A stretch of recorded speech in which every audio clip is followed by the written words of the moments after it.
আসসালামু আলাইকুম। তো আমরা পঞ্চম শ্রেণীর বিজ্ঞানের যে শক্তি রূপান্তর অধ্যায় 6 সেটার যে ধারাবাহিক প্রতিটা পৃষ্ঠা অনুযায়ী আমরা একটা একটা করে উত্তর দেখব। যদি ভুল হয় অবশ্যই কমেন্ট করো এবং আমাদের সাথে লাইক দিয়ে সাথে থাকো, আর অনুশীলনীগুলোও দিয়ে দিব।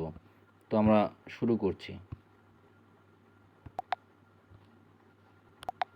আপনার আপলোড করা পঞ্চম শ্রেণীর প্রাথমিক বিজ্ঞান বইয়ের অধ্যায় 6 শক্তির রূপান্তর ও সঞ্চালন এর প্রতি পৃষ্ঠার কার্যক্রম, ছক এবং পরীক্ষাগুলোর সমাধান নিচে সহজ ভাষায় শিক্ষার্থীদের উপযোগী করে বুঝিয়ে দেওয়া হল। পৃষ্ঠা 48, চিত্র -1, চিত্র -2, চিত্র -3। এই পৃষ্ঠায় শক্তির বিভিন্ন রূপ এবং কিভাবে শক্তি এক রূপ থেকে অন্য রূপে পরিবর্তিত হয়, শক্তির রূপান্তর তা আলোচনা করা হয়েছে। চিত্র 1, শিশুদের খেলাধুলা পেশিশক্তি বা রাসায়নিক শক্তি গতিশক্তিতে রূপান্তরিত হচ্ছে। চিত্র 2, রোদে ধান শুকানো, সূর্যের তাপশক্তি সরাসরি ধান শুকাতে ব্যবহৃত হচ্ছে।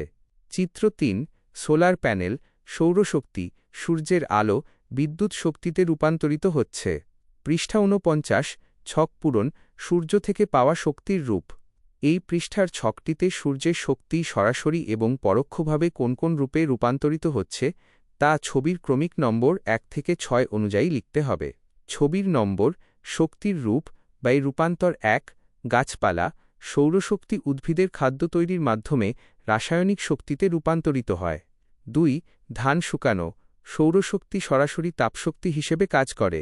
3, সোলার প্যানেল সৌরশক্তি বিদ্যুৎ শক্তিতে রূপান্তরিত হয়। 4, উদ্ভিদ ও পরিবেশ সৌরশক্তি পরিবেশে আলোকশক্তি ও তাপশক্তি হিসেবে ছড়িয়ে পড়ে। 5, খাদ্য গ্রহণ খাদ্যের রাসায়নিক শক্তি মানুষের শরীরে পেশিশক্তি বা তাপশক্তিতে রূপান্তরিত হয়। 6, টেলিভিশন চলা বিদ্যুৎ শক্তি আলোকশক্তি ও শব্দশক্তিতে রূপান্তরিত হয়। পৃষ্ঠা 50, বিভিন্ন যন্ত্রে শক্তির রূপান্তর। এই পৃষ্ঠায় আমাদের পরিচিত কিছু যন্ত্রে শক্তির রূপান্তর কিভাবে ঘটে তা দেখানো হয়েছে। বৈদ্যুতিক ইস্ত্রি বিদ্যুৎ শক্তি রাইট অ্যারো তাপশক্তি। বৈদ্যুতিক পাখা বিদ্যুৎ শক্তি রাইট অ্যারো যান্ত্রিক শক্তি পাখা ঘোরা। ব্যাটারি রাসায়নিক শক্তি রাইট অ্যারো বিদ্যুৎ আলোক ও শব্দশক্তি। বৈদ্যুতিক বাতি বিদ্যুৎ শক্তি রাইট অ্যারো আলোক শক্তি ও তাপশক্তি। সোলার প্যানেল সৌরশক্তি রাইট অ্যারো বিদ্যুৎ শক্তি।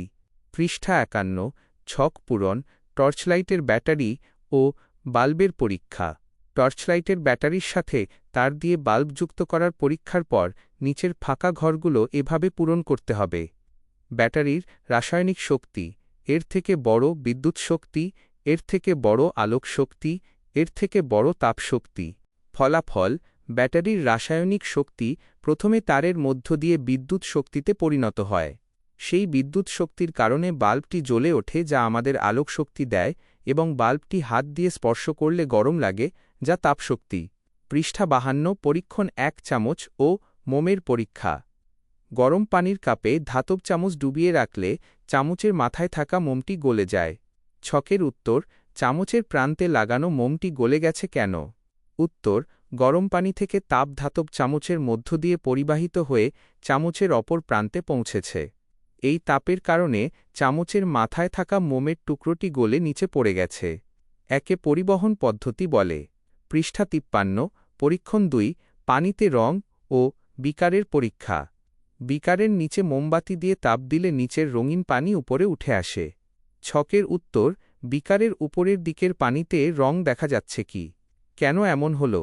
উত্তর: হ্যাঁ, বিকারের উপরের পানিতে রং দেখা যাচ্ছে কারণ বিকারের নিচের অংশের পানি প্রথমে গরম হয়ে হালকা হয়ে উপরের দিকে উঠে আসে এবং উপরের ঠান্ডা পানি নিচে নেমে যায়। পানির এই চক্রাকার চলাচলের কারণে নিচের রঙিন পানি উপরে চলে এসেছে। একে পরিচলন পদ্ধতি বলে। পৃষ্ঠা 54, পরীক্ষণ 3, পানির পাত্র ও বাল্বের পরীক্ষা।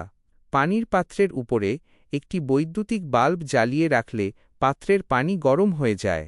ছকের উত্তর: পাত্রের পানির তাপমাত্রা কেন ও কিভাবে বাড়ল? উত্তর: বৈদ্যুতিক বাল্ব থেকে তাপ কোনো মাধ্যম ছাড়াই সরাসরি নিচের পানির পাত্রে এসে পৌঁছেছে। এই পদ্ধতিতে তাপ কোনো কঠিন তরল বা বায়বীয় মাধ্যম ছাড়াই চারিদিকে ছড়িয়ে পড়ে। একে বিকিরণ পদ্ধতি বলে। এই বিকিরণের কারণেই পানির তাপমাত্রা বেড়েছে। পৃষ্ঠা ৫৫ ও ৫৬ ছক পূরণ, বিভিন্ন ঘটনা ও কাজে তাপ সঞ্চালন। পৃষ্ঠা ৫৫ এর ছবিগুলো ১ থেকে ৫ এবং পৃষ্ঠা ৫৬ এর ছবি ৬ দেখে নিচের ছকটি পূরণ করতে হবে। ছবির নম্বর: তাপ সঞ্চালনের পদ্ধতি। কারণ চিত্র ১, রোদে কাপড় শুকানো। বিকিরণ: সূর্যের তাপ কোনো মাধ্যম ছাড়াই সরাসরি ভেজা কাপড়ে এসে পৌঁছায়। চিত্র ২, কাপড় ইস্ত্রি করা। পরিবহন: ইস্ত্রির গরম ধাতব অংশ সরাসরি কাপড়ের সংস্পর্শে এসে তাপ সঞ্চালিত করে। চিত্র ৩, আগুন পোহানো। বিকিরণ: আগুনের তাপ বাতাস ভেদ করে সরাসরি আমাদের শরীরে এসে লাগে। চিত্র ৪, পাতিল থেকে বাষ্প ওঠা। পরিচলন: তরল বা বায়ু মাধ্যম গরম হয়ে উপরে উঠে যায়, গরম বাষ্প উপরে উঠছে। চিত্র ৫, চুলায় রান্না করা।